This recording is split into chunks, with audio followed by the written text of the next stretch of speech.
Bom dia, irmãos. É uma alegria mais uma vez poder compartilhar da palavra do Senhor juntos nesta manhã. Para isso, eu gostaria de te convidar, se você pode, para abrir a sua Bíblia em Colossenses capítulo 1. Nós vamos fazer a leitura nesta manhã apenas do versículo de número 10. Carta de Paulo aos Colossenses, capítulo 1, versículo de número 10 apenas. Eu vou pedir para o reverendo André Alto, para que leia o texto em voz alta para a gente.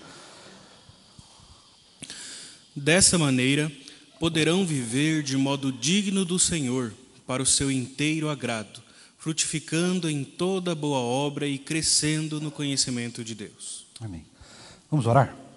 Deus bondoso e maravilhoso, nós louvamos e exaltamos o nome do Senhor. Obrigado a Deus pela Tua palavra que lida e agora que ela será exposta, nós clamamos para que o Senhor ministre de graça sobre as nossas vidas, que o Senhor fale conosco, que nós possamos ouvir e compreender a voz do Senhor, mas que ela não seja apenas intelectual no nosso coração, conhecimento, mas que ela possa se frutificar e de fato, a Deus, que ela possa florescer, a transformar aquilo que nós aprendemos naquilo que nós também fazemos para a glória do Senhor.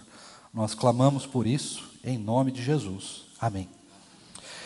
Irmãos, esse texto, ele é um complemento do versículo de número 9, que eu falei na última vez que eu preguei aqui. Mas, olhando para esse texto, nós podemos perceber algumas características dele. E essas características do texto bíblico, elas são aquelas características que a gente muitas vezes considera um pouco subjetivas. Por exemplo, se eu perguntasse para você hoje, neste exato momento, o que é viver de modo digno do Senhor? Você saberia dizer? Você conseguiria dizer apenas, condensar esse conhecimento em apenas uma frase?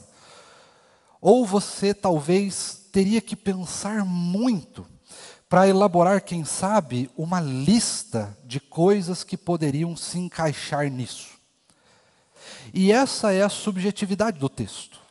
Quando nós olhamos para um texto bíblico que fala assim, e vivam de modo digno do Senhor, nós ficamos um pouco perdidos. Tá bom, eu tenho que viver de modo digno do Senhor, eu creio nisso, eu quero viver isso. Mas como? Como é que vive de modo digno do Senhor? O que eu tenho que fazer para viver de modo digno do Senhor? Ou talvez ao contrário, o que eu não posso fazer para viver de modo digno do Senhor? Para viver de maneira que eu atenda às suas expectativas? Para que eu viva completamente a sua vontade para a minha vida? Como eu faço isso? E o próprio texto nos responde. Mas ele não nos responde de maneira subjetiva. Ele responde de maneira clara, eficiente e muito fácil da gente compreender. Ele responde para nós duas coisas, a partir desse texto, que nós podemos perceber que é exatamente Deus nos ensinando como viver de modo digno. E a primeira delas está logo depois, frutificando em toda boa obra. Então, a primeira coisa que nós precisamos fazer para que possamos viver de modo digno do Senhor é frutificar em toda boa obra. Ou seja, serviço, trabalho. Nós precisamos nos dedicar ao Senhor. E dedicar como?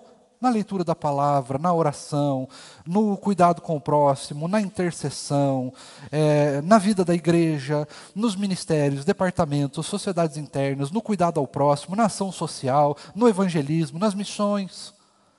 Trabalhando para o Senhor, nós frutificamos em toda boa obra.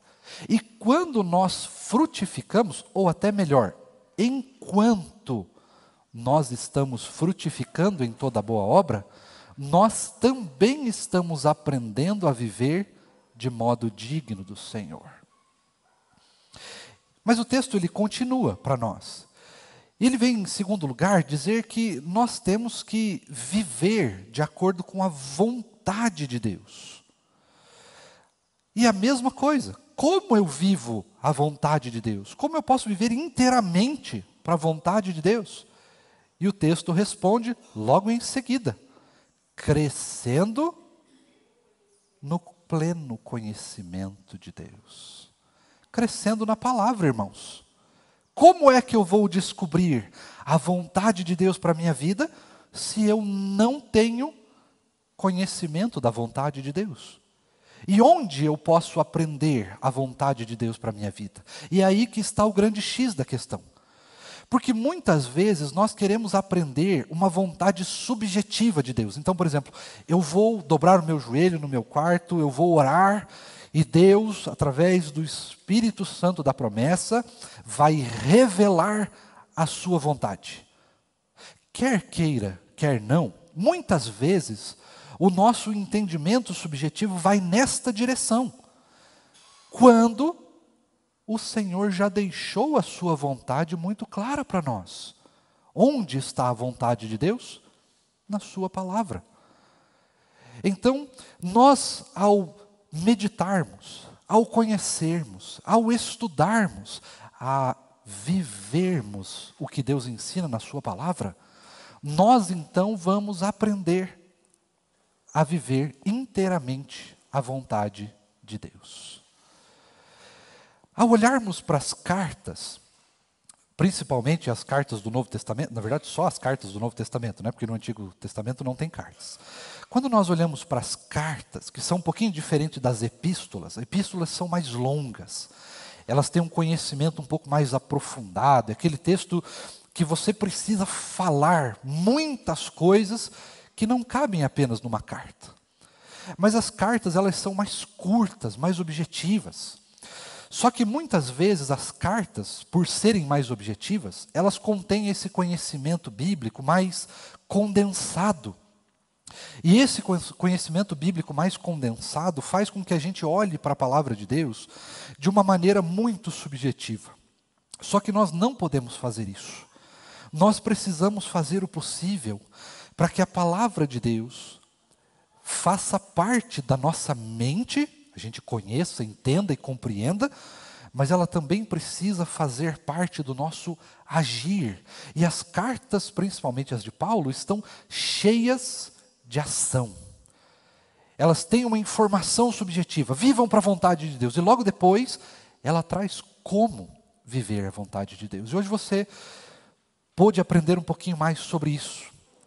Como nós podemos viver este fim de ano, Natal, Ano Novo, os planejamentos que nós temos para o ano que vem, nossos sonhos, nossos desejos e até mesmo as nossas fantasias, aqueles planos que a gente faz, tipo assim, ir para a academia, que você sabe que você não vai cumprir, né? Fazer dieta, que é algo que você também sabe que não vai cumprir, né?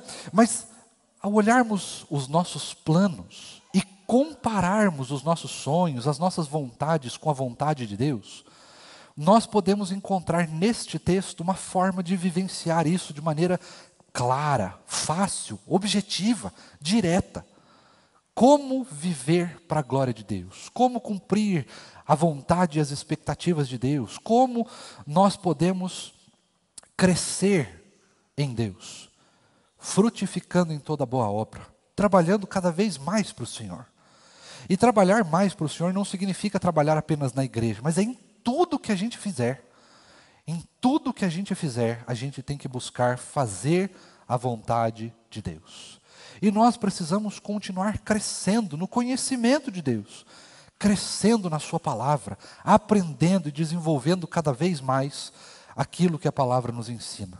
Assim, nós estaremos sempre prontos para conhecer e viver a vontade de Deus, para compreender essa vontade e para saber exatamente como colocá-la em prática nas nossas vidas. Amém?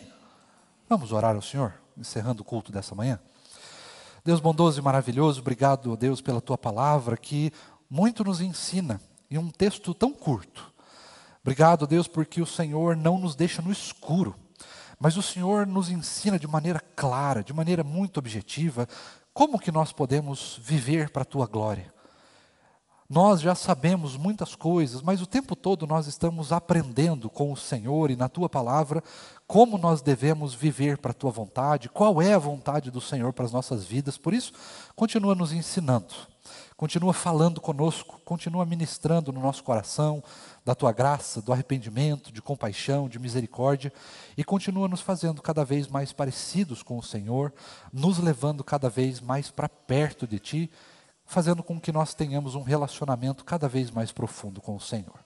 Tem misericórdia de nós, cuida das nossas vidas, abençoa o resto deste momento que nós teremos agora de escola bíblica, o nosso dia, cuida de cada um de nós, é o que nós te pedimos e te agradecemos em nome de Jesus. E que a maravilhosa graça do nosso Senhor e